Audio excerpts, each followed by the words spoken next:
तो rate law के बारे में हम लोग ने क्या पढ़ा था। अकॉर्डिंग टू रेट लॉ जो एक्चुअल रेट ऑफ रिएक्शन है वो एक्सपेरिमेंट कंडीशन पे डिपेंड करता है। पर इसका जो ऑर्डर होता है ना, ये नंबर, ये हमें कोएफिशिएंट से नहीं मिलता है, बल्कि ये एक्सपेरिमेंट मिलता है कि एक्सपेरिमेंट करने पर कितनी अमाउंट इस रिएक्टेंट की और कितनी अमाउंट इस रिएक्टेंट की ली गई तो हमें प्रोडक्ट फॉर्मेशन हुआ। करेक्ट। तो यहाँ पे जो अल्फा एंड बीटा है वो क्या है, डिटरमाइन था, एक्सपेरिमेंटली डिटरमाइन किया गया। और रेट लॉ क्या बोलता है कि जो भी रिएक्शन होता है वो किस पे डिपेंड करता है, रिएक्टेंट पे डिपेंड करता है कि रिएक्शन में प्रोडक्ट फॉर्मेशन होगा या नहीं होगा। करेक्ट। नेक्स्ट यहाँ पर ये एग्जांपल दिए, जनरल एग्जांपल, ए प्लस बी मान लो रिएक्टेंट है और सी प्लस डी प्रोडक्ट है। तो रेट लॉ के हिसाब से rate is directly proportional to concentration of A alpha, concentration of B beta. यहाँ पर ये जो ब्रैकेट है, ये ब्रैकेट किसको रिप्रेजेंट कर रहा है, कॉन्सेंट्रेशन को रिप्रेजेंट करता है। ठीक है। तो अल्फा साइन को हटाएंगे तो हम लोग इक्वल लगा के क्या लगा देंगे, के। ये जो के है ये क्या है, के कांस्टेंट है, जिसको क्या बोलते हैं, रेट कांस्टेंट बोलते हैं। What we are saying, rate constant. तो ए और बी को लेफ्ट साइड ले लो, तो के की वैल्यू क्या आएगी, k is equal to rate upon concentration of A alpha, concentration of B beta. Suppose करो कोई एक कंडीशन आ गई है जिसके अंदर मान लो कि जो कॉन्सेंट्रेशन ऑफ ए और बी की जो वैल्यू है वो दोनों की वैल्यू किसके बराबर है, 1 के। ऐसे केस में जो हमारा रेट कांस्टेंट है वो रेट लॉ के बराबर होगा। समझ में आया। और यही रेट कांस्टेंट की डेफिनेशन है। क्या बोलता है rate constant, the rate of reaction at unit concentration of reactant.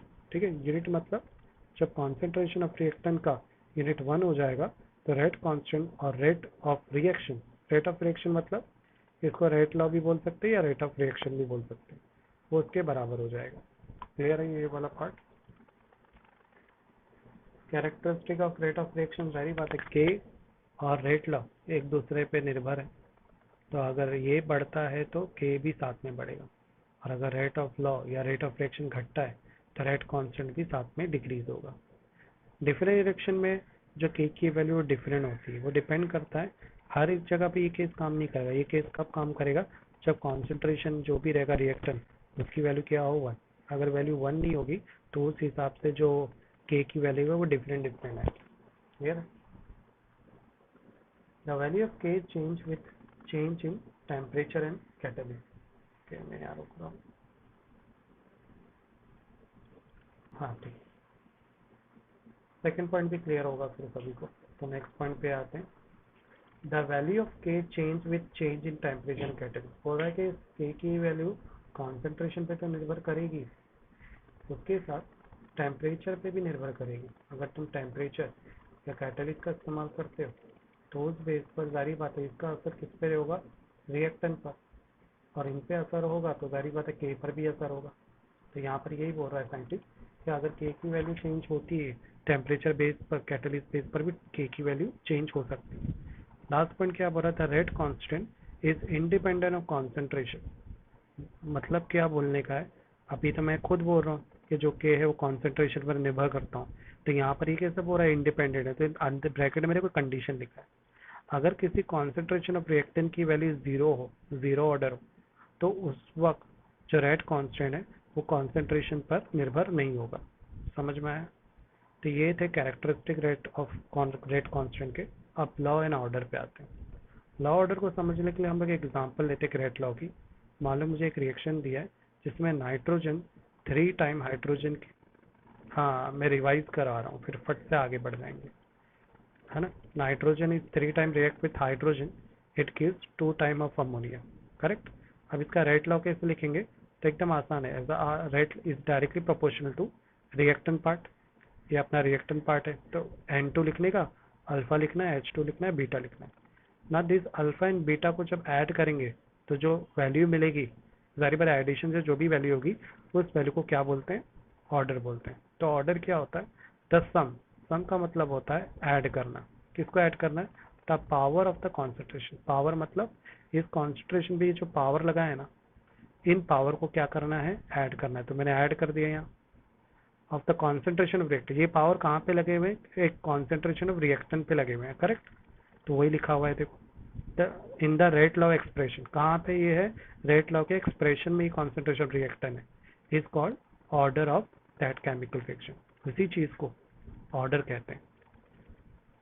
ठीक है, तो यहाँ पर वापस से सेम एग्जांपल दिए। यहाँ पे कुछ एग्जांपल मैंने कल भी दिखाया था, मैं रिपीट इसलिए कर रहा हूँ कि ये एग्जांपल ही है, कुछ 5 या 6 एग्जांपल है जो हम बार बार रिपीट करते रहेंगे। ठीक है, तो ये याद कर लोगे तो अच्छा है।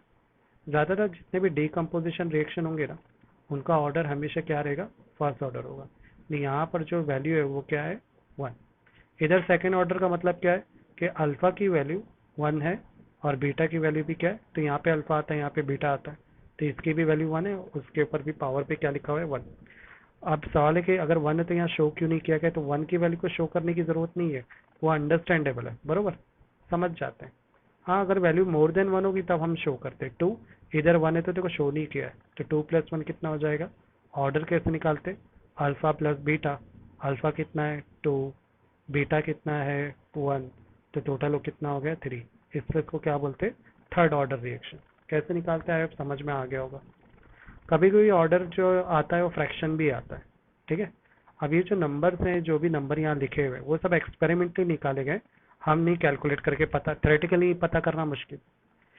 ये एग्जांपल जीरो ऑर्डर की, जीरो ऑर्डर की क्यों कल मैंने बताया था, क्योंकि इस रिएक्शन के अंदर जो फॉर्मेशन प्रोडक्ट है वो काफ़ी कम मात्रा में हो रहा है। मान लो अगर मैं 50 ग्राम रिएक्टेंट यूज़ कर रहा हूँ तो उसमें से मुझे 1 ग्राम प्रोडक्ट ही मिल रहा है। जब किसी रिएक्शन में रिएक्टेंट की मात्रा ज़्यादा हो और प्रोडक्ट बहुत ही कम मिले तो ऐसे प्रोडक्ट को हम लोग जीरो प्रोडक्ट बोलते हैं या जीरो ऑर्डर रिएक्शन बोलते हैं, कि मतलब मुझे प्रोडक्ट मिला ही नहीं। ओके, अब यहाँ पे देखो क्लाउड में कुछ लिखा है, रेडियो एक्टिव एंड डीकम्पोजिशन, बोल रहा है कि जितने भी रेडियो एक्टिव और डीकम्पोजिशन रिएक्शन होंगे वो ज्यादातर फर्स्ट ऑर्डर होते हैं। यहाँ पे एक ट्रिक बता रहा है कि हमें पता करना तो बहुत मुश्किल ऑर्डर, तो एक तरीका है, जितने भी डीकम्पोजिशन रिएक्शन होंगे, अगर डीकम्पोज डायरेक्ट लिख दो first order reaction. Radio active reaction भी अगर तुमको दिखाई देते हो तो डायरेक्ट लिख दो कि 1 ऑर्डर रिएक्शन है। एक और चीज याद रखना है कि तुम्हारा जो ऑर्डर है वो जीरो भी आ सकता है, इंटीग्रल भी आ सकता है, मतलब नेगेटिव नंबर जीरो भी आ सकता है, फ्रैक्शन भी आ सकता है, मतलब 1/2, 3/2, इस तरह के नंबर भी आ सकते हैं, क्योंकि ये प्रैक्टिकल बेसिस पे है। अब आते हैं यूनिट पर, यहाँ पे हम लोग ने स्टॉप किया है। यूनिट कैसे निकालते हैं, तो जीरो ऑर्डर का मतलब क्या होता है कि तुम्हारा जो कॉन्सेंट्रेशन है उसकी वैल्यू क्या है, जीरो। मैथ्स में हम लोग ने पढ़ा है, अगर किसी भी वेरिएबल के ऊपर अगर जीरो लिखा है उसका मतलब क्या होता है, उसकी वैल्यू क्या है, 1 है, बरोबर। अगर इस कॉन्सेंट्रेशन के ऊपर जीरो लिखा है उसका मतलब क्या है, इसकी वैल्यू क्या हो गई, 1। अगर ये इसकी वैल्यू 1 हो गई तो यूनिट इसके बेसिस पे ही बनेगी। रेट का फॉर्मूला क्या था, रेट ऑफ फ्लो रिएक्टेंट को बता रहा है तो dR/dt, बरोबर यही था ना। तो यहाँ पर कॉन्सेंट्रेशन रिएक्टेंट का फॉर्मूला क्या है, मोल पर लीटर, और टाइम का क्या है, सेकंड। यूनिट कैसे बनाए, आई होप समझ में आ रहा होगा यहाँ पे के की यूनिट कैसे बनाई गई। अब सेकंड आते हैं फर्स्ट ऑर्डर की यूनिट। फर्स्ट ऑर्डर का मतलब इस पे कुछ ना कुछ पावर है, यानी इसकी जो वैल्यू है जीरो नहीं है। अगर इसका पावर है तो इसकी भी यूनिट लिखनी पड़ेगी, जिस तरह से हमने रेट की यूनिट लिखी। रेट का मतलब क्या होता है, -dR/dt, क्योंकि हमारा रिएक्शन रिएक्टेंट पे निर्भर करता है। तो इस रेट की जगह पर क्या है, ये वाला पार्ट प्रेजेंट है जो दिखाया नहीं है। इसकी यूनिट क्या होगी, मोल पर लीटर सेकेंड, क्योंकि टाइम है, और यहाँ पर मोल पर लीटर। अब ये मोल पर लीटर और ये मोल पर लीटर क्या हो जाएगा, कैंसर, तो क्या बचेगा, k = 1/2 या k = सेकेंड इनवर्स। तो फर्स्ट ऑर्डर रिएक्शन अगर हुआ तो उसकी यूनिट क्या रहेगी, सेकेंड इनवर्स रहेगी। क्लियर है। अब आते हैं सेकेंड ऑर्डर रिएक्शन में। ये मैं थोड़ा एक्स्ट्रा दिखा रहा हूँ क्योंकि सेकेंड ऑर्डर रिएक्शन एक्चुअली तुम्हारी बुक में है ही नहीं, मतलब है पर इसकी डिटेल जानकारी नहीं है, फिर भी देख लेते, यूनिट तो पता होनी चाहिए। तो यहाँ पे यूनिट क्या है, मोल लीटर इनवर्स। इधर डिफरेंस क्या है, यहाँ पे अब 2 आ गया, तो 2 आया तो इस यूनिट के ऊपर भी मैं 2 लगाऊंगा। अगर मैं यूनिट के ऊपर 2 लगाता हूँ यानी हर एक चीज की वैल्यू डबल हो गई है। अब मेरे पास अगर मैं इसके नीचे वापस से लिखूँ, यहाँ तो स्पेस है नहीं, मैं इसको यहाँ लिखता हूँ। इसका मतलब क्या हो गया, अगर मैं मोल लीटर इनवर्स अपॉन सेकेंड के, ये ब्रैकेट का मतलब क्या होता है कि मतलब मोल 2 बार है, मोल 2 बार है, और लीटर इनवर्स भी कितनी बार है, 2 बार है, तो मैं 2 बार लिख देता हूँ। ठीक है, इस तरह। अब सारी बात है, उसमें से जो 1 बार है वो कट जाएगा और 1 बार वाला बच गया और सेकंड भी बच गया। अब मैं क्या करूंगा, ये मोल लीटर इनवर्स को लेफ्ट साइड ले लूंगा। तो अगर मैं लेफ्ट साइड ले तो मेरे ये साइड के बचा, और ये सब यहाँ पे टाइम के साथ आ जाएगा, मोल लीटर इनवर्स सेकेंड। तो यूनिट क्या बन जाएगी, k is equal to mole inverse litre, अगर इनवर्स में तो +1 हो जाएगा, सेकंड +1 है मतलब तो निगेटिव हो जाएगा, करेक्ट। तो भाई यूनिट सेम आई कि नहीं। तो आई अब समझ में आ गया होगा यूनिट कैसे निकाली जाती है। ये यूनिट कॉन्सेप्चुअल होती है, तो इसमें कभी रट्टा मारने की जरूरत नहीं है। अगर तुमको समझ में आ रहा है ना, तुम चुटकियों में निकला। इसी तरह थर्ड ऑर्डर की भी यूनिट निकाली गई है। मैं चाहता हूँ कि थर्ड ऑर्डर तुम लोग की गो थ्रू कर लो, फिर मैं आगे बढ़ जाता हूँ, क्योंकि तरीका तो सेम ही है, करेक्ट ना। तो मैं आगे बढ़ रहा हूँ। Unit for rate constant of the reaction of nth order. मान लो अगर nth ऑर्डर दिया है, मतलब तुम्हें पता ही नहीं है कि वो फर्स्ट ऑर्डर है या सेकेंड ऑर्डर है या थर्ड ऑर्डर है, तो उस वक्त हम यूनिट में क्या ऐड कर देंगे, तब कैसे यूनिट निकालेंगे। तो सेम है, n लगाओ, जो भी यूनिट आएगी उस हिसाब से पावर पुट कर देंगे। ये फॉर्मूला बना है एक्चुअली, तो इस पावर फॉर्मूले की जरूरत नहीं है, कि तुम्हारी बुक में थर्ड ऑर्डर से ज्यादा रिएक्शन दिखाई नहीं गए, ठीक है। तो इसलिए टेंशन नहीं लेना है इसका। यहाँ पर देखो शॉर्ट में टेबल में सारे ऑर्डर की यूनिट लिखी हुई है, सोल्यूशन बेसिस पर और गैसेस बेसिस। सोल्यूशन और गैस में फर्क क्या होता है, तो सोल्यूशन के अंदर कॉन्सेंट्रेशन वर्ड आता है, और जब कॉन्सेंट्रेशन आता है तो मोल कॉन्सेप्ट आता है, करेक्ट, मोल और लीटर। गैस में क्या होता है, प्रेशर वर्ड आता है। प्रेशर जब आता है तो एटमॉस्फेयर की यूनिट की बात करते हैं। तो इससे फर्क क्या आएगा, मैं मोल लीटर की जगह पे एटमॉस्फेयर वर्ड यूज करूंगा, समझ में आया। तो ये जो मोल लीटर है इसकी जगह मैंने क्या लगा दिया, एटमॉस्फेयर। बाकी पार्ट सेम कॉपी करने का। इधर तो सेकेंड ही है तो सेम कॉपी हो गया। इधर देखा मोल लीटर मोल लिखा है, तो इसकी जगह मैं क्या लिख दूंगा, एटमॉस्फेयर। समझ में आ रहा है कैसे क्या कर रहा हूँ मैं। इधर दोनों दो दो की मात्रा में, तो सारी बात एटमॉस्फेयर भी क्या हो जाएगा, 2 की क्वांटिटी में हो जाएगा। इजी है कन्वर्जन। अब नेक्स्ट जो कॉन्सेप्ट है वो है molecularity of reaction. Molecularity of reaction ये बिल्कुल ऑर्डर ऑफ रिएक्शन की तरह ही है, सिर्फ इसमें एक स्मॉल फर्क क्या है कि ऑर्डर ऑफ रिएक्शन ये एक्सपेरिमेंट बेस पर था, कि फर्स्ट ऑर्डर होगा कोई रिएक्शन या सेकेंड ऑर्डर होगा, वो कैसे पता चलेगा, वो बेस्ड ऑन उसके पता चलेगा एक्सपेरिमेंट। पर मॉलिकुलरिटी में ऐसा नहीं है, ठीक है। हेलो, किधर हो करमान, लेक्चर है ना, भूल गए, गुड, चालू हो गया। तो मॉलिकुलरिटी ऑफ रिएक्शन क्या है, सेम ऑर्डर ऑफ रिएक्शन ही, सिर्फ फर्क क्या है कि ये थियोरेटिकल कॉन्सेप्ट, ये कैसे प्रैक्टिकल बेस पे होता है, आप ऑर्डर नहीं बता सकते। इसमें सिर्फ तुम देखो रिएक्शन को और बता दो ऑर्डर। जैसे मैं देखो एग्जांपल देता हूँ, मुझे एक चीज पता है कि जो रेट ऑफ रिएक्शन है वो किस पे निर्भर होता है, रिएक्टेंट के रिएक्टेंट पर, बरोबर। तो अब मुझे ये रिएक्शन का मान लो मेरे को बताना है कि इसका ऑर्डर क्या है बेस्ड ऑन मॉलिकुलरिटी रिएक्शन। तो मैं बोलूंगा ये 2 ऑक्सीजन और 1 मीथेन, थ्री थ्री ऑर्डर है इसका। समझ में आया कैसे बताया मैंने, जो दिख रहा है उसी को बोल दो। चलो एग्जाम्पल से समझते हैं। अब मेरे पास एक एग्जाम्पल दी है, nitrogen react with 3 times of hydrogen gives ammonia, same example. Apply law of mass action. Law of mass action क्या बोलता है, rate of reaction is directly proportional concentration nitrogen and concentration hydrogen. अब यहाँ पर याद है rate law में alpha और बीटा लिखा हुआ था, ये वाले प्लेस में पावर में। इधर पे मैंने क्या किया, कितना नाइट्रोजन है 1, तो मैंने 1 लिख दिया, कितना हाइड्रोजन है 3, तो 3 लिख दिया। अब करूंगा 1 + 3 कितना हो जाएगा 4। तो ये क्या है, नंबर जो आया क्या है, मॉलिकुलरिटी, ये ऑर्डर है, समझ में आया। पर ये किसका ऑर्डर है, मॉलिकुलरिटी का ऑर्डर है। और मॉलिकुलरिटी किसके बेस पर है, टोटल थ्योरेटिकल कॉन्सेप्ट, जो दिख रहा है वो बोलते हैं। डेफिनेशन पढ़ते हैं, the number of reacting species either molecule और एटम्स और ion which collide simultaneously to bring about a chemical reaction is called molecularity of product। चलो कुछ वर्ड्स पे ध्यान देते हैं कि कोई भी रिएक्टेंट की स्पेसिस, यहाँ पे केमिस्ट्री के अंदर स्पेसिस का मतलब होता है एटम्स, मॉलिक्यूल और आयन, जो भी सब्सटेंस है जो रिएक्ट कर रहे हैं। बोलते हैं केमिस्ट्री के अंदर जो रिएक्शंस होते हैं, उस रिएक्शन में ना जो पार्टिकल्स होते हैं वो आपस में टकराते हैं। जब वो सक्सेसफुली आपस में कोलिजन मतलब टकराते हैं तो वो प्रोडक्ट फॉर्मेशन करते हैं, समझ में आया। इसी मेथड को, इसी तरीके को मॉलिकुलरिटी ऑफ रिएक्शन कहते हैं। तो अपने को डेफिनेशन समझ में आ गई है। अब कुछ एग्जांपल देखते हैं जिससे मॉलिकुलरिटी का ऑर्डर कैसे निकालते हैं वो देखते हैं। जैसे इस रिएक्शन के अंदर फॉस्फोरस पेंटाक्लोराइड दिया है PCl पर, तो कितने फॉस्फोरस पेंटाक्लोराइड है, सिर्फ 1। तो इसका ऑर्डर कितना होगा 1। वन ऑर्डर तो बोल नहीं सकते, क्यों नहीं बोलेंगे, क्योंकि ये जो ऑर्डर वाला वर्ड है वो रेट लॉ ने यूज किया है, तो हमें थोड़ा सा डिफरेंस रखना पड़ेगा ये समझाने के लिए कि ये वर्ड हम मॉलिकुलरिटी के लिए यूज कर रहे हैं, तो हम लोग वन को यूनिमॉलिकुलर बोलेंगे। तो अन का मतलब क्या होता है, अन का मतलब होता है वन, तो वन मॉलिकुलर, समझ में आया। तो बिल्कुल इसी तरह से सेकंड रिएक्शन में रिएक्टेंट कितने दिए हैं, दो रिएक्टेंट, दो को केमिस्ट्री में रिप्रेजेंट करते हैं बाय वर्ड से, तो बाय का मतलब क्या होता है दो, तो ये हो गया बाय मॉलिक्यूलर। इधर कितने रिएक्टर हैं, दो, 2+1, एक ऑक्सीजन है और दो सल्फर डाइऑक्साइड, तो तीन हो गया, तीन को हम बोलते हैं ट्राई मॉलिक्यूलर। इधर कितना है, एक NO है और एक ओजोन है, राइट, बाय मॉलिक्यूलर।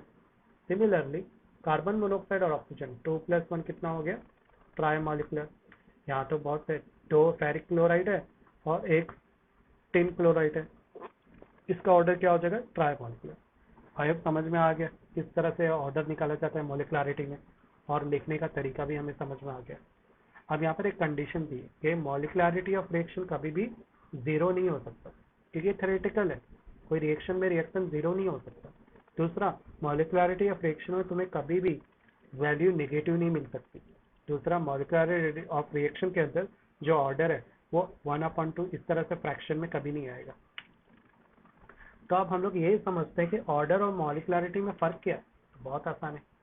मॉलिक्युलरिटी और ऑर्डर में सबसे मेजर जो फ़र्क है वो है कि मॉलिक्युलरिटी जो कॉन्सेप्ट है वो फुल्ली थियरी कॉन्सेप्ट, थ्योरेटिकल है, और ऑर्डर ऑफ रिएक्शन जो कॉन्सेप्ट है वो एक्सपेरिमेंट बेसिस पे होता है। अब मॉलिक्युलरिटी क्या है, it is the total number of reactant either molecular और आइटम और ion which bring the chemical change. ये फुल्ली तौर पर टोटल नंबर ऑफ रिएक्टेंट पे डिपेंड करता है।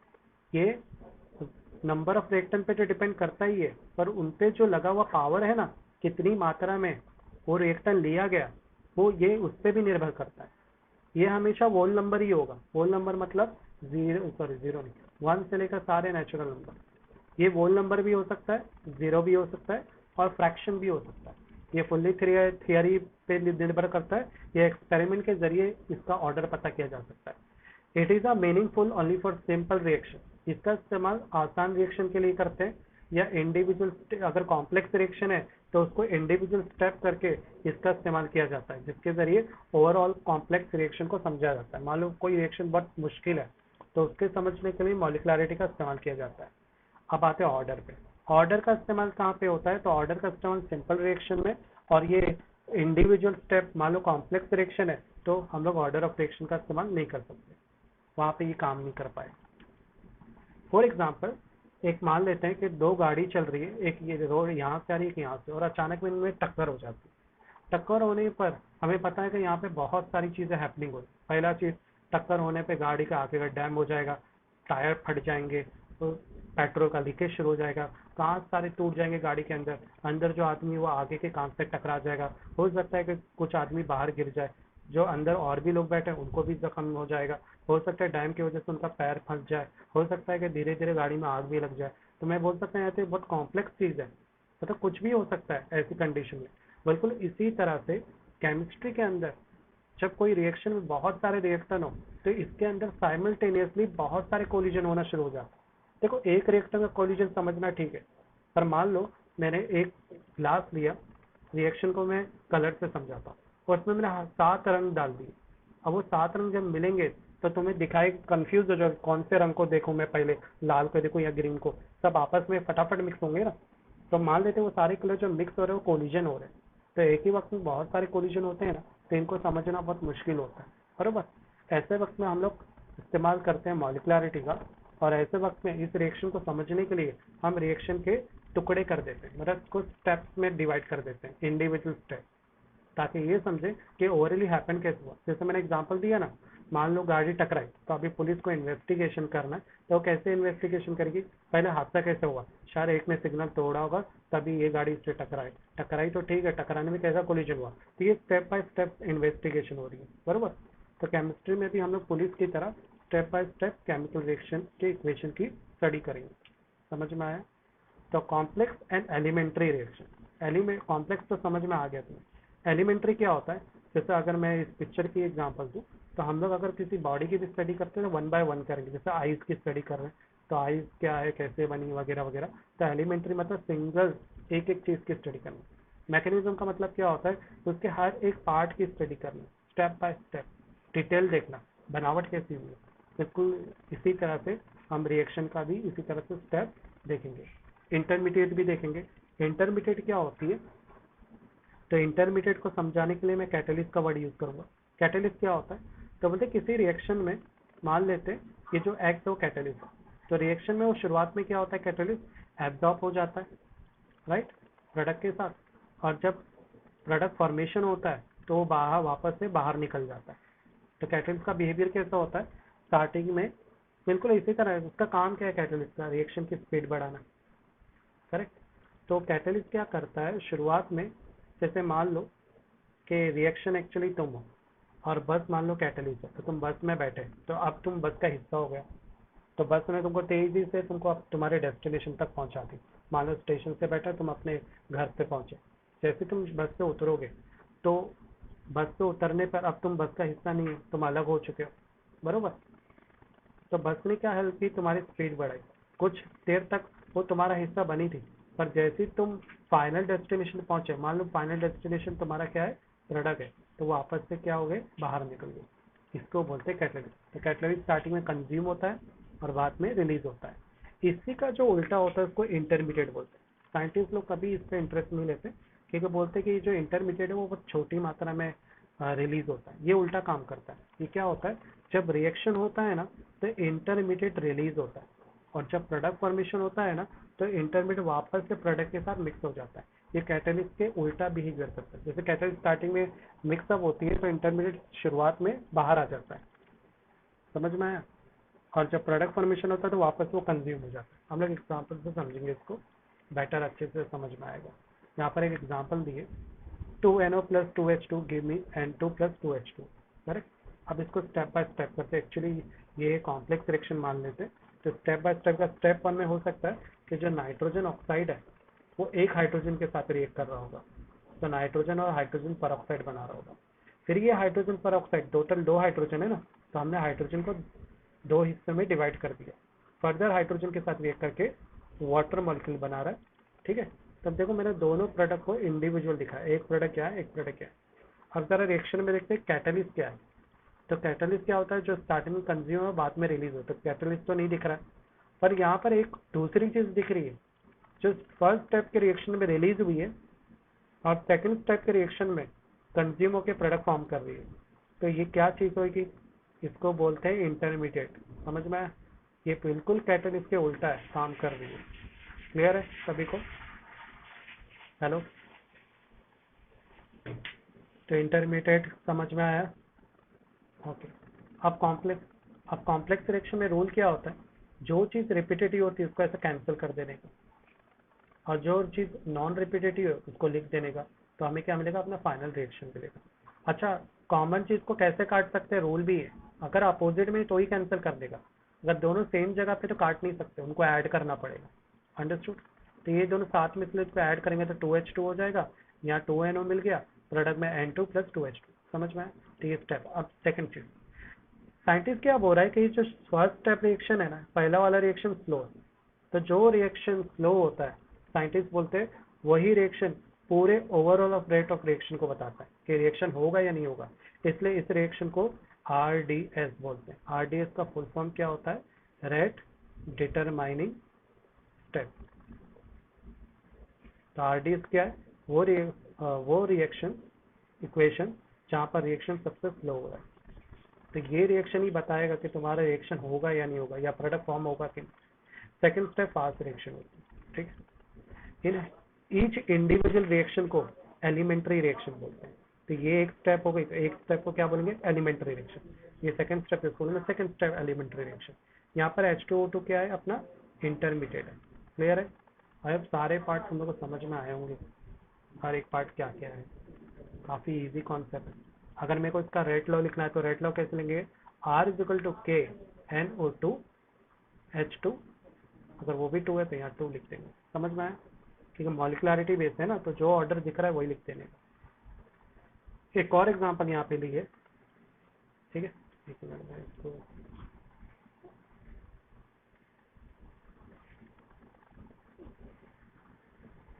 एक और एग्जांपल दी है, तो वो एग्जांपल मैं नहीं रिकॉर्ड नहीं करूंगा मैं. This is your second example. Go through this example. The method is same. This circle part is your intermediate. तो स्टार्ट करते हैं. तो फर्स्ट हम लोग पढ़ेंगे फर्स्ट ऑर्डर रिएक्शन के बारे में. यहाँ से फर्स्ट ऑर्डर देखेंगे नहीं, उसका इंटीग्रेटेड रेट लॉ पढ़ेंगे. इंटीग्रेटेड मतलब यहाँ पर हम लोग फर्स्ट ऑर्डर रिएक्शन की इक्वेशन बनाएंगे. उस इक्वेशन के जरिए हम लोग किसी भी रिएक्शन को स्टडी करेंगे कि वो रिएक्शन जो दिया हुआ है वो फर्स्ट ऑर्डर है कि नहीं. पहले देखते हैं integrated rate law of first order का मतलब क्या होता है. लेकिन नीचे डेफिनेशन लिखी है. The equation which are obtain by integrating the differential rate law. बोल रहा है कि ऐसी कोई इक्वेशन जिसमें हम इंटीग्रेशन अप्लाई करेंगे. किस पे इंटीग्रेशन अप्लाई करेंगे? डिफरेंशिएट रेट लॉ पे. डिफरेंशिएट भी अपना मैथ का ही कॉन्सेप्ट है. तो उस रेट लॉ पे देखो डिफरेंशिएट तो हम अप्लाई करते ही हैं. देखो ऐसे ही लिखते हैं ना कि जो डी क्या है वो डिफरेंशिएट ही तो है. विच क्यू आर डायरेक्ट. अब ये क्यों अप्लाई कर रहे हैं इंटीग्रेशन, तो नीचे आगे देखो उसका एप्लीकेशन लिखा है. इसके जरिए हम लोग को क्या मिलेगा? Direct relationship between concentration of the reactant and time मिलेगा. तो ये जो कॉन्सेप्ट है इंटीग्रेशन, ये कब इस्तेमाल करते हैं? जब हम दो रिलेशन के बारे में एक साथ स्टडी करते हैं तब हमें इंटीग्रेशन कॉन्सेप्ट का इस्तेमाल करना पड़ता है. इस कॉन्सेप्ट के अंदर हम एक साथ कॉन्सेंट्रेशन ऑफ रिएक्टेंट और टाइम दोनों की स्टडी साथ में करने वाले. इसी वजह से इस लॉ का नाम integrated rate law for first order रखा गया. It show the relationship between time and concentration reactant. देखो वही पार्ट को अलग से शो भी किया है मैंने. चलो एग्जांपल समझते. तो हम लोग एक बेसिक जनरल एग्जांपल बनाते कि रिएक्टर डिकम्पोज होकर प्रोडक्ट बना रहा है मान लो. ठीक. तो यहाँ पर जो आर है वो क्या है? Concentration of reactor. ठीक है. तो यहाँ पर मैंने सबसे पहले मैं जनरल रेट लॉ लिखूंगा. तो रेट लॉ के R is directly proportional to concentration of C R. अभी देखो ये थोड़ा अलग स्टाइल से लिखा है. हमारी टेक्स्ट बुक में कैसे लिखा हुआ है?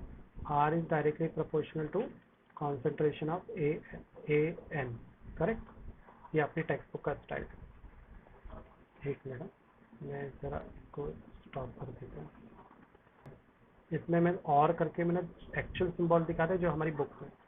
अब हम लोग क्या पता करें फर्स्ट ऑर्डर. तो मैं एन की जगह क्या ले लूँगा? 1 ले लूँगा. तो मैं इसका अल्टरनेटिव ही लिख देता हूँ जो हमारी बुक में क्या रहेगा कि कॉन्सेंट्रेशन ऑफ ए 1. समझ में आ रहा है?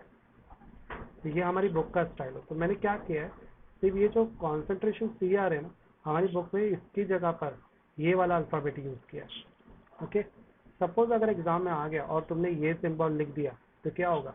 टीचर रॉन्ग नहीं करेगी, तो भी करेक्ट ही माना जाएगा. ओके. बोर्ड एग्जाम तो करेंगे ही नहीं कुछ. ठीक है.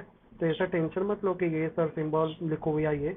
तो बोर्ड है तो अपनी बुक में ये तो यही फॉलो करो. और अगर तुम ये सिंबल भी लिखते हो रिएक्टेंट का तो भी चलेगा, क्योंकि ये सिंबल ज़्यादा अच्छे से एक्सप्लेन कर रहा है. कॉन्सेंट्रेशन ऑफ रिएक्टेंट है ना. C for concentration, R for reactant. Okay. तो क्या हो जाएगा अभी यहाँ पर? अगर किसी ब्रैकेट के ऊपर पावर 1 है तो उसका मतलब इतना नेग्लिजिबल ही होता है. मैं ये सारी चीज़ को मैं यहाँ लिखता हूँ ताकि डेरिवेशन समझ में. Are is equal to k. Concentration के ऊपर क्या लिखा हुआ है? A1 है तो उसका मतलब ए ही होता है. बरोबर. अब नेक्स्ट क्या करेंगे? हम उसको में डेरिवेटिव अप्लाई करेंगे. अगर मैं रेट लॉ निकालूँ, सॉरी डेरिवेटिव अप्लाई नहीं करेंगे.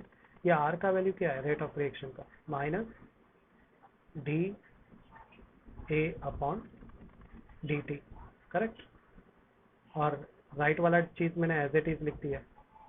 ये वाला पार्ट समझ में आया तुम लोग को कैसे किया? ये वाला पार्ट रेट लॉ का है. बरोबर. ये वाला पार्ट हम पहले देख चुके हैं. और हम लोग रिएक्टेंट की स्टडी करें इसलिए मैंने यहाँ पर रिएक्टेंट को ही लिखा है माइनस डी अपन डी टी. और राइट वाला पार्ट एज इट. अब नेक्स्ट क्या करेंगे? इस ए को लेफ्ट साइड ले लो. तो ये हो जाएगा T concentration of A upon A is equal to k D T. यहाँ किसी को डाउट आया यहाँ तक? देखो मैं ये वाले पार्ट पे पर मैंने क्या किया है, सिर्फ सी आर की जगह मैं क्या लिख रहा हूँ? सी आर की जगह पर मैं कॉन्सेंट्रेशन ऑफ ए अल्फ़ाबेट ले रहा हूँ. समझ में आया? बाकी पूरा के पूरा सेम कॉपी कर रहा हूँ. अंडरस्टूड? आगे बढ़े. तो अब मेरे पास जो इक्वेशन आई है वो इक्वेशन क्या है? देखो मैं इस इक्वेशन को एक्चुअल तुम्हारी टेक्स्ट बुक वाले स्टाइल से लिख रहा हूँ. Concentration of D A upon D T is equal to k concentration of A. Next क्या किया था मैंने, ए को इधर ले लिया था, करेक्ट, तो मैं वही करने वाला हूँ। वापस से जो बैक साइड था ना उसको मैंने रिपीट किया है वापस से। अब क्या करना है, इंटीग्रेशन अप्लाई करना। अब मैं ये पार्ट में आ रहा हूँ, इधर भी इंटीग्रेशन अप्लाई करेंगे। तुम्हें पता है कि कांस्टेंट है, तो हमें पता है कांस्टेंट पे इंटीग्रेशन अप्लाई नहीं होता। अब मेरे पास यहाँ पे टाइम दो है, एक वो टाइम जहाँ पर रिएक्टर स्टार्ट ही नहीं हुआ है रिएक्शन, और एक वो टाइम जहाँ पर रिएक्टर डिक्रीज होना स्टार्ट हो जाएगा। अब समझ में आया इंटीग्रेशन ये दो चीज़ कैसे लाते हैं। बिल्कुल इसी तरह से कॉन्सेंट्रेशन ऑफ रिएक्टर में भी मेरे पास दो कॉन्सेंट्रेशन ऑफ रिएक्टर होंगे। एक वो प्लेस जहाँ पे कॉन्सेंट्रेशन ऑफ रिएक्टर शुरू ही नहीं हुआ है एट टाइम t0, वो a0 होगा, और दूसरा कॉन्सेंट्रेशन ऑफ रिएक्टर वो जहाँ पर वो डिक्रीज होना स्टार्ट हो गया at। समझ में आ रहा है ये वाला पार्ट। आप इंटीग्रेशन अप्लाई करेंगे यहाँ पर। अगर मैं मान लेता हूँ, अगर इंटीग्रेशन के हिसाब से देखो तो ये मान लो 1/x, a को मान लो x है, तो d के बाद भी मैंने x लिखा। 1/x dx का फॉर्मूला सभी को पता है, क्या फॉर्मूला है, log x। ऐसी है ना इंटीग्रेशन का, याद है फिजिक्स में किए थे, रिमेंबर, कुछ याद आ रहा है, पक्का ना। चलो इसको अभी आगे कंटिन्यू करते हैं। पीपीटी में तो काफ़ी ज़्यादा ही डिटेल में दिखाया है और उसने अलग स्टाइल से दिखाया, मैं तुम्हारे टेक्स्ट के स्टाइल से दिखाया। तो मैंने इसकी जगह मैंने क्या ले लिया, log x हो जाएगा, बरोबर। तो ये हो गया log concentration of a, concentration of at minus concentration of a0। बिल्कुल इसी तरह से यहाँ पे t पे भी आ जाएगा। अब t पे 0 और t लाने का कोई मतलब ही नहीं, kt बचेगा राइट साइड। इस पर आते हैं, इसको आप कैसे लिखते हैं, तो यहाँ पे एक रूल है इंटीग्रेशन में, कभी भी दो चीज़ लिखी रहेगी ना तो दो चीज़ को ना पावर ऐड करके दोनों को माइनस फॉर्म में लिख लेगा लॉग लगा के। समझ में आया, फिजिकल स्टेट ये लिखने का तरीका है। अब मैं अगर लॉग कॉमन लूंगा तो दोनों डिवाइड में आ जाएंगे, करेक्ट। तो चलो करते हैं, तो मैं यहाँ लिख रहा हूँ इसका आगे का स्टेप, और ये माइनस को मैं क्या करता हूँ, ये माइनस को मैं राइट साइड शिफ्ट कर देता हूँ। मैं इधर उधर माइनस को कर सकता हूँ, तो यह जगह log concentration of at upon concentration of a0 is equal to minus kt। अब मैं तुमको यहाँ से एक ट्रिक बताने वाला हूँ। अगर तुमको इस माइनस को हटाना है तो लॉग में एक तरीका होता है, इसे ना उल्टा लिख दो, मतलब पहले log a0 को लिख दो, उसके बाद log at को लिख दो। ऐसे करने पर ये माइनस प्लस बन जाएगा। समझ में आया क्या किया मैंने, तो सिर्फ उल्टा लिख देंगे। और सेकंड, ये जो log है वो log बेस टू e है। अगर तुमको किसी भी log बेस टू e को कन्वर्ट करना है log बेस टू 10 में, तो उसको मल्टीप्लाई कर दो 3.303 से। समझ में आया। तो अब मैं क्या करूँगा, इस log e को मल्टीप्लाई कर दूंगा log 2.303 से, तो ये क्या बन जाएगा, ये कन्वर्ट हो जाएगा log बेस टू 10। समझ में आया। अब टेक दिस t, ये जो t है मैं इसको क्या करूंगा, लेफ्ट हैंड साइड लूंगा, तो मुझे क्या मिलेगा, k is equal to 2.303 upon, ये t को मैं इसके नीचे लूंगा, t log base to 10 concentration of a0 upon at। समझ में आया कैसे फॉर्मूला बना, कोई को डाउट आया क्या, इजी है। डेरिवेशन याद नहीं है, समझाया ना भी मैंने, समझ के करोगे तो ज़्यादा याद करना नहीं पड़ेगा, कर लोगे। ओके चलो आगे बढ़े। तो ये हमारी इक्वेशन है, बस हम लोग t की जगह क्या यूज़ करते हैं, कॉन्सेंट्रेशन ऑफ a0, और ct की जगह कॉन्सेंट्रेशन ऑफ at। इसकी और भी अल्टरनेटिव फॉर्म बना सकते हैं इक्वेशन का, जैसे हम कंसिडर करते हैं कि जो a0 वो बराबर है a के, देखो जैसे यहाँ पे किया, और मान लो कॉन्सेंट्रेशन ऑफ जो at है वो बराबर है a माइनस एक्स के। तो सेम इक्वेशन मैं a0 की जगह t0 की जगह क्या लिख दूंगा a, और ct की जगह सॉरी at की जगह मैं क्या लिख दूंगा a माइनस। समझ में आया क्या किया मैंने बोला मान लो जो इनिशियल कॉन्सेंट्रेशन है a0 वो a के बराबर है, और जो x होता है वो अमाउंट ऑफ कॉन्सेंट्रेशन जो कंज्यूम हो रहा है ना या डिक्रीज हो रहा है ड्यूरिंग रिएक्शन वो है। तो जारी बात है जो कॉन्सेंट्रेशन है वो घट रहा है, इसलिए उसको माइनस साइन से रिप्रेजेंट किए। कैसे घट रहा है, इनिशियल कॉन्सेंट्रेशन से, इसलिए इनिशियल कॉन्सेंट्रेशन को प्लस साइन से रिप्रेजेंट किया कि इनिशियल कॉन्सेंट्रेशन हमेशा ज़्यादा रहेगा, और एक्स ये बता रहा है कि अब ये जो इनिशियल कॉन्सेंट्रेशन है वो घटना शुरू हो गया है, बरोबर। तो इसलिए मैंने इसको ऐसे लिखा a माइनस एक्स, अंडरस्टूड। तो हम लोग यानी इक्वेशन को ऐसे भी लिख सकते हैं। अब यहाँ पे देखो एक एक्सपोनेंशियल फॉर्म भी यूज किया है, C T is equal to C zero E raise to minus k T. ये एक्सपोनेंशियल फॉर्म का भी इस्तेमाल कर सकते हैं हम लोग, इसके बारे में ज़्यादा डिटेल नहीं दिखा है यहाँ पे। अपना ये वाला फॉर्मेशन का तो देखेंगे बाद में, मिल जाएगा। ये समझ में आया तुम लोग को? अब हम लोग ग्राफ देखने वाले। पहला ग्राफ, ये सारे ग्राफ अलग अलग फार्मूला और इक्वेशन के बेस पर बनाएंगे। पहला ग्राफ बेसिक जो रेट लॉ का इक्वेशन होता है ना, minus D A upon D T, उसके बेस पे बनाया गया। तो मैं क्या करूँगा, यहाँ पे रेट ले लूँगा, ये वाला वर्ड मैंने यहाँ ले लिया। इस हिस्से में क्या है, कॉन्सेंट्रेशन ऑफ रिएक्टेंट है, और ये वाला भाग इधर पे। अगर रेट लॉ बढ़ेगा तो जाहिर बात है कॉन्सेंट्रेशन ऑफ रिएक्टेंट भी क्या होगा, वो भी बढ़ेगा। इसलिए तो वो ग्राफ एकदम स्ट्रेट ऐसा स्लोप जा रहा है, इन दोनों साइड क्या है, बराबर है। मेरा ग्राफ थोड़ा झुका हुआ है, पर ये समझ के चलो कि दोनों एक साथ बढ़ता है। अगर ये बढ़ेगा तो ये भाग भी इसी के साथ बढ़ता जाएगा। सेकंड ग्राफ बेस्ड ऑन इस इक्वेशन के, इस इक्वेशन में मैंने क्या किया है, कॉन्सेंट्रेशन ऑफ रिएक्टेंट को यहाँ पर लिखा है और टाइम को नीचे लिखा। अगर कॉन्सेंट्रेशन जैसे जैसे टाइम बढ़ेगा, मेरा कॉन्सेंट्रेशन रिएक्शन क्या होगा, डिक्रीज होता जाएगा, डिक्रीज होता जाएगा, बरोबर ना। शायद ये ग्राफ भी क्लियर होगा तुम लोग, आगे बढ़। दूसरा ग्राफ हमारे फॉर्मूले के बेसिस पे, ये जो फॉर्मूला हमने बनाया ना उसके बेसिस पे। अब इस फॉर्मूले को थोड़ा सही कर लेते हैं। ये टी को हम लोग लेफ्ट साइड ले लेंगे और 2.303 को भी इस तरफ ले लेंगे, तो ये क्या हो जाएगा, के टी 2.303। अब इसको भी हम लोग लॉग अप्लाई करेंगे, लॉग अप्लाई करने पे ये माइनस साइन आएगा। डिवाइड का मतलब क्या होता है कि लॉग में माइनस है वो, तो log C zero minus log C T. हम लोग को पहले से पता है सी जीरो का मतलब क्या होता है, concentration of A zero, C T का मतलब क्या होता है, कॉन्सेंट्रेशन ऑफ सी टी। अब क्या करेंगे नेक्स्ट, ये जो लॉग सी टी है उसको इधर ही लेने दो, या इसको इधर ले लो लेफ्ट साइड, और ये पूरे के टी को राइट साइड ले लो, तो ये पॉजिटिव हो जाएगा और ये इधर आकर निगेटिव हो जाएगा। अब यहाँ पे मैं ट्रिक बताता हूँ ग्राफ बनाते कैसे। अब मैंने ग्राफ के इस साइड में क्या लिखा है, मैंने कॉन्सेंट्रेशन ऑफ एटी लिखा है और नीचे टाइम लिखा है। अब ये ग्राफ ऐसा क्यों बना, तो इसमें ट्रिक क्या है, अगर कभी भी जो रेट कांस्टेंट है अगर उसकी वैल्यू नेगेटिव हुई तो हमेशा ग्राफ ऐसा उल्टा बनाने, समझ में आया। अगर इसकी वैल्यू पॉजिटिव हुई तो ग्राफ इधर से बनाने, समझ गए ट्रिक क्या है ग्राफ बनाने की। जैसे मैं ज़्यादा ग्राफ बता रहा हूँ, शायद टेक्स्ट बुक में ग्राफ कम कर दिए गए। अब आते हैं half life of first order reaction. Half life की पढ़ना ज़रूरी है क्योंकि किसी भी रिएक्शन की जो लाइफ होती है वो बहुत ज़्यादा होती है, ठीक है। बोलते हैं कि एक जो रेडियो एक्टिव एलिमेंट्स होता है ना, उसको एक्सपायर होने में कई सदियां बीत जाती है, हो सकता है 500 साल या 1000 साल भी उसकी एज हो सकती है।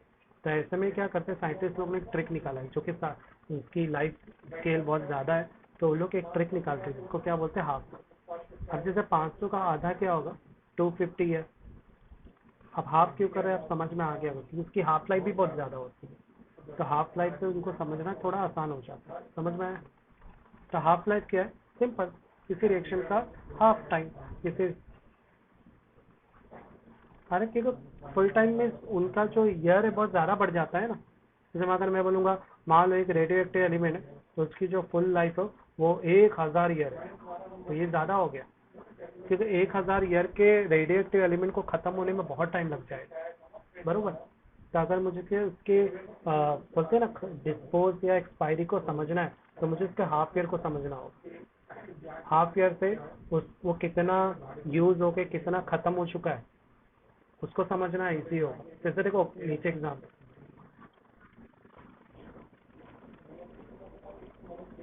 डीके का मतलब डिकम्पोज होता है, वो तो शुरू ही हो गया डिकम्पोज, जैसे यार तुमने यूज किया। बोलने का मतलब क्या है, फॉर एग्जांपल देखो तुम्हारे मोबाइल में ज़्यादातर जियो यूज़ कर रहे हैं लोग या तो वोडाफोन। तो जब हम लोग मोबाइल से जब कुछ भी यूज़ करते हैं, जैसे अभी तो तुम लोग ऑनलाइन लेक्चर बहुत अटेंड कर रहे हैं बच्चे, तो उनका डेटा बहुत फास्ट जाता है। जैसे ही हमारा डेटा 5 MB आधा होता है तो हमें मैसेज आता है, you are reaching to the half usages of your data, बरोबर। ये वार्निंग क्यों आती है, ताकि समझ जाओ अरे तुम लोग अब खत्म होने के नज़दीक आ चुके, करेक्ट ना। तो तो लोग संभालना शुरू कर देते, अरे थोड़ा संभाल के डेटा यूज करता हूँ। बिल्कुल उसी तरह से अगर मुझे इस रिएक्टेंट के डेटा को या उसके अमाउंट को समझना है तो मुझे इसकी हाफ लाइफ समझना जरूरी है, ताकि मैं उस हिसाब से उसको इस्तेमाल कर सकूँ। समझ में आया कि फुल ईयर लाइफ तो बहुत ज़्यादा है ना। अंडरस्टूड। अभी जैसे तुम बाइक चला रहे हो या पेट्रोल की गाड़ी चला रहे हो, तो हम लोग क्या करते हैं, बाइक में 1 लीटर पेट्रोल डाला, जैसी गाड़ी रिजर्व में आती है, तुमको क्या लगता है रिजर्व में गाड़ी नहीं चलती? रिजर्व में भी काफ़ी इतना पेट्रोल होता है कि तुम यहाँ से अंधेरी चला जाओ और रिटर्न भी आ जाओ। उसके बाद भी लोग क्यों पेट्रोल भराने चले जाते हैं? सेफ्टी के लिए। समझ में आया? तो हाफ लाइफ सेफ्टी की नॉलेज दे देती है कि हाँ इसकी हाफ लाइफ रीच हो गई है, अब हमें कुछ करना पड़ेगा, नॉलेज मिल रही है। समझ में आया? तो half life of reaction is the time in which the concentration reactant reduce the half of its initial value. For example, ये full reactant है, जब ये रिएक्शन किया तो जो ये अलग कलर दिख रहा है ब्लू कलर, ये बता रहा है कि ये अपनी हाफ लाइफ में पहुंच गया है, इतना है उसने अपने आप को यूज कर डाला, खत्म हो गया। समझ में? प्रोडक्ट बन के। Understood half life. आगे बढ़ जाओ। हाँ हेलो, आगे बढ़े, चलो आगे बढ़ते। इसका भी डेरिवेशन देखना है। तो डेरिवेशन बनाना बहुत आसान है। जो टाइम है ना, अब टाइम को हम लोग इस तरह से रिप्रेजेंट करेंगे, टी हाफ। समझ में? देखो यहाँ लिखा हुआ है। और जो कॉन्सेंट्रेशन ऑफ ए टी है, कॉन्सेंट्रेशन ए टी क्या बताता है कि एक कॉन्सेंट्रेशन रिड्यूस होना शुरू हो गया है एक पर्टिकुलर टाइम पे, तो उसको भी हम लोग को ऐसे रिप्रेजेंट करना पड़ेगा A0 क्यों कि हम लोग को हाफ टाइम का कॉन्सेंट्रेशन ऑफ रिएक्शन का रिड्यूस देखना है, फुल नहीं। समझ में आया? इसलिए मैं हर एक चीज़ पे अपॉन डिवाइड बाय 2 करने वाला। तो देखो मैंने वो भी कर दिया। अब मैं क्या करूँगा, T0 तो एज इट इज है, टाइम की जगह मैंने क्या लिख दिया है, T half. T0 as it is है, टी की जगह क्या लिखते हैं, T0/2। T0/2 मतलब वही है A0/2, बरोबर ना? ऐसा मैंने क्यों किया, क्योंकि हाफ टाइम चाहिए ना। अब क्या करो, इस टी हाफ को इधर ले लो और के को राइट साइड ले लो, ये हो जाएगा टी हाफ 2.303/2। अब यहाँ पर C0 कॉमन है, कट जाएगा और ये 2 ऊपर आ जाएगा, तो क्या हो जाएगा log base to 10 2। हम हमें पता है log base to 2 की वैल्यू क्या होती है, 0.3010। अब ये 0.3010 2.303 के साथ मल्टीप्लाई होगा और क्या आएगा answer, T half is equal to 0.693/k। समझ में आया कैसे किया? ये डाउट यहाँ पे, ये हाफ लाइफ फर्स्ट ऑर्डर का फॉर्मूला है, remember half life first order. तो आगे बढ़ जाते हैं, इसके भी हम लोग कुछ ग्राफ देखेंगे। पहले कंडीशन देखते हैं कि क्या बोल रहा है कि half life first order reaction independent of initial concentration of reactant. ये इनिशियल कॉन्सेंट्रेशन ऑफ रिएक्टेंट पे डिपेंड नहीं करती, ये इनवर्सली प्रोपोर्शनल होती है रेट कांस्टेंट की, डायरेक्ट नहीं, इनवर्सली। ग्राफ देखते हैं, जैसे मान लो ये ग्राफ है। अब मैं मान लो तुमको बोलता हूँ एक काम करो, इधर क्या बताओ कि इधर हाफ लाइफ कितनी है इस कॉन्सेंट्रेशन ऑफ रिएक्टेंट की।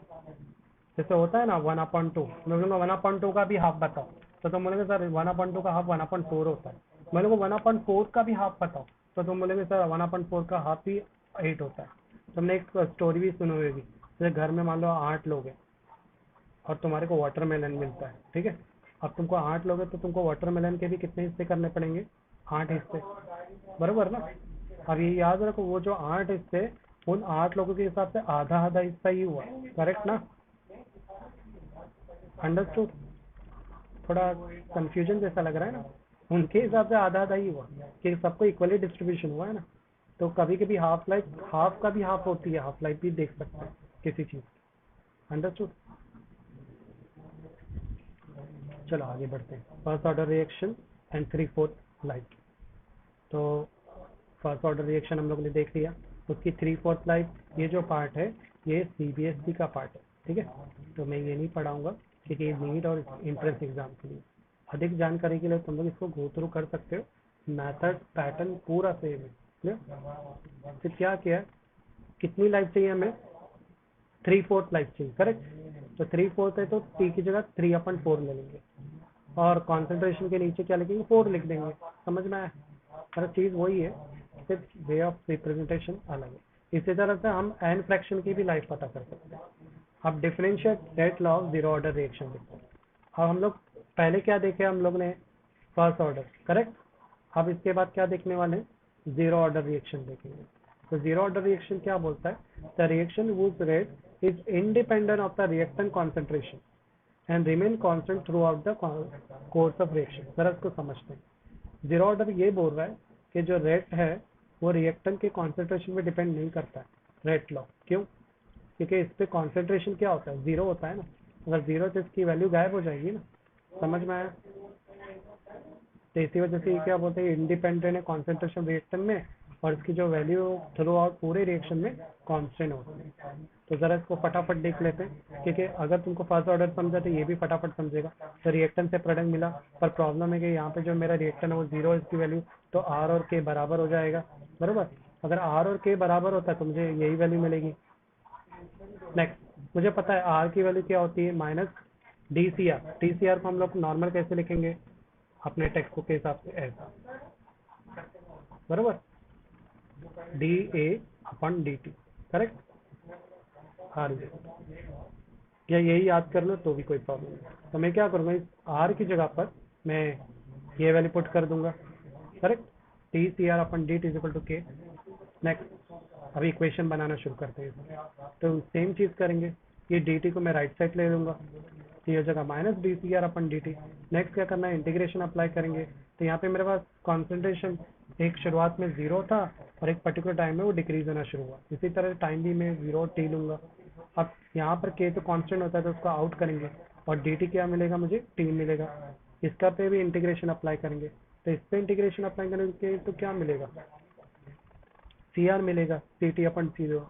इसको अगर मैं ओपन करूंगा तो माइनस करना पड़ेगा। देखो सेम पैटर्न जा रहा है, इसकी वैल्यू टी आ गई, C T G zero minus. अब जारी बात है, ये माइनस में माइनस प्लस हो जाएगा, तो यहाँ पे देखो शिफ्टिंग की गई है। और ये माइनस अगर मैं ब्रैकेट के अंदर लेता हूँ तो माइनस सी टी प्लस सी जीरो होगा। इसमें मैंने जीरो को पहले लिखा है और सी टी को बाद में लिखा है। नेक्स्ट क्या करेंगे, ये टी को लेफ्ट साइड ले लो, तो मुझे क्या मिलेगा, k is equal to C zero minus C T upon T. ये है जीरो ऑर्डर की इक्वेशन। समझ में आया कैसे बनाया जीरो ऑर्डर की रिएक्शन? आई होप इजी था, है ना। फर्स्ट ऑर्डर से भी बहुत ज़्यादा इजी था इसका तरीका, इसमें मतलब कुछ था ही नहीं। इसमें भी सेम केस खेलेंगे। मान लेंगे कि जो सी जीरो ए है और सी टी है वो ए माइनस एक्स है, जैसे पहले किए थे ना। तो जब मैं इसमें ये वो वैल्यू पुट करूँगा तो क्या हो जाएगा, ए माइनस ए प्लस एक्स, तो ए और ए कट गया, बराबर, अपन टी। क्या मिलेगा मुझे, एक्स अपन टी, तो यहाँ लिखा हुआ है k is equal to X upon T. तो ये एक वैरायटी ऑफ इक्वेशन मिल गई हमें, है ना। जीरो ऑर्डर को भी ग्राफिकली भी समझ सकते हैं, तो मैंने इसकी ट्रिक बताई थी। अगर के की वैल्यू माइनस आती है तो ग्राफ हमेशा उल्टा बनाने, समझ में आया? तो जरा गो थ्रू कर लो इस ग्राफ को, कोई डाउट आता है तो पूछो मुझसे। आई होप ग्राफ क्लियर होगा, किस तरह से ग्राफ को प्रॉपर पहले किया जा रहा है। ग्राफ को क्यों इतना प्रॉपर किया जाता है, क्योंकि ग्राफ की इक्वेशन बनानी होती है। ये ग्राफ इक्वेशन, तो हमें इस इक्वेशन को इस ग्राफ इक्वेशन के हिसाब से मॉडिफाई करना होगा। समझ में आया? ग्राफ क्लियर है? किसी को डाउट है ग्राफ में? कुलसुम कहे आगे बढ़े, क्योंकि इसकी भी हाफ लाइफ देखना है, जीरो ऑर्डर की भी। ये ग्राफ में क्या बता रहा है, ये रेट ऑफ रिएक्शन लिखा है, यहाँ पे कॉन्सेंट्रेशन है, और ये लाइन सीधी जा रही है। सीधी लाइन ये बताती है कि इस रिएक्शन के अंदर कॉन्सेंट्रेशन ऑफ रिएक्टेंट नहीं इंक्रीज होता है नहीं डिक्रीज होता। समझ में आया? तो कॉन्सेंट्रेशन रिएक्टेंट की वैल्यू जीरो होती है ना, तो पूरे रेट ऑफ रिएक्शन में लाइन सीधी ही जाएगी, ये कोई बदलाव ही नहीं दिखेगा। अब इसकी हाफ लाइफ देखते हैं जीरो ऑर्डर की। तो हाफ लाइफ कैसे पता करेंगे, सेम मेथड, टी की जगह क्या ले लेंगे, टी हाफ, और सी टी की जगह क्या ले लूंगा, सी जीरो अपन टू। ये मेरे पास फॉर्मूला है ना। इसको मैं ऐसे लिख सकता हूँ, C zero minus C T equal to के टी। अब वैल्यू पुट करना शुरू करो। सी टी की जगह क्या ले लूंगा, C zero upon two. T की जगह मैं क्या ले लूंगा, T one upon two. Next क्या करेंगे, ये टू को मैं इधर ले लूंगा, तो ये जगह two C zero minus C zero upon two. Sorry sir, मैं इसको इधर लिखता हूँ कि एक्चुअली हो क्या रहा है, two C zero minus C zero upon two. मैंने ये टू से इसको मल्टीप्लाई किया, राइट वाला पार्ट एज इट इज। ना two zero zero minus zero कितना हो जाएगा, one C zero upon two is equal to के टी हाफ। समझ में आ रहा है क्या किया है यहाँ पे? ये स्टेप आप लोगों को समझ में आ रहा होगा मैंने कैसे बनाया, समझ में आया? नेक्स्ट क्या करेंगे, टी हाफ को छोड़कर के को लेफ्ट साइड लेंगे, तो टी हाफ क्या मिलेगा, सी जीरो अपन टू के। यहाँ पे सी जीरो हमारी टेक्स्ट बुक में कैसे रिप्रेजेंट किया जाता है, ए जीरो करके। समझ में आया? आई होप इजी था इक्वेशन। बहुत आसान है। यानी तुमको अगर फर्स्ट ऑर्डर आता है तो जीरो ऑर्डर को तुमको डिराइव करना चुटकियों का काम है, बरोबर ना। अब यहाँ पे क्या हो रहा है, जो जीरो ऑर्डर रिएक्शन है वो इनिशियल कॉन्सेंट्रेशन पे निर्भर करता है और इनवर्सली प्रोपोर्शनल होता है रेट कॉन्सेंट्रेशन। ये तो सेम कैटेगरी है, फर्स्ट ऑर्डर भी सेम चीज बोल रहा था। आप कुछ हम लोग यहाँ पर ग्राफ देखने वाले हाफ लाइफ का जीरो ऑर्डर का। यहाँ पे हाफ लाइफ लिखेंगे, यहाँ पे कॉन्सेंट्रेशन रिएक्शन लिखेंगे, तो जो ग्राफ एकदम स्ट्रेट मिलेगा। स्ट्रेट ग्राफ ये बता रहा है कि जितना हाफ लाइफ जाएगी उतना कॉन्सेंट्रेशन ऑफ रिएक्टर रिड्यूस होगा। क्लियर है। तो यहाँ पे कुछ लिखा है, seriously dude, I think you are over reacting. Over reacting, okay. यहाँ तक समझ में आया तुम लोग को। एग्जाम्पल भी देख लेते हैं जीरो ऑर्डर रिएक्शन की। जैसे अमोनिया को डिकम्पोज करने पर नाइट्रोजन और हाइड्रोजन मिलता है, पर ये डिकम्पोज कब होगा, जब वो प्लेटिनियम सरफेस से टकराएगा अमोनिया। अब जारी बात है, मान लो पूरे रूम में प्लेटिनियम सरफेस एक पर्टिकुलर प्लेस पे रखी है, तो जो हिस्से उससे टकराएंगे वही प्रोडक्ट में फॉर्म होंगे। तो बोलते हैं इस रिएक्शन में फॉर्म होने वाला प्रोडक्ट बहुत कम होगा, इसी वजह से इन रिएक्शन को जीरो ऑर्डर बोलते हैं। सेकंड एग्जांपल भी उसी चीज पे एक्सप्लेन कर रहा हूँ। ओके, तो फॉस्फाइन, यहाँ पे फॉस्फाइन एक चीज है जो इसमें रिएक्शन में यूज हो रहा है। इन हॉट टंगस्टन के साथ इसको रिएक्ट करने के लिए बहुत हाई प्रेशर देना पड़ता है, जिसकी वजह से वो प्रॉपर रिएक्ट नहीं कर पाता है। एक्चुअली अमोनिया का बता रहा है, जो मैंने बोला वही चीज लिखी हुई है, इसी वजह से इसको जीरो ऑर्डर रिएक्शन बोला गया। ओके, तो हम लोग आज स्टॉप करते हैं यहाँ पे हमारे चैप्टर को। जो रिमेनिंग पार्ट है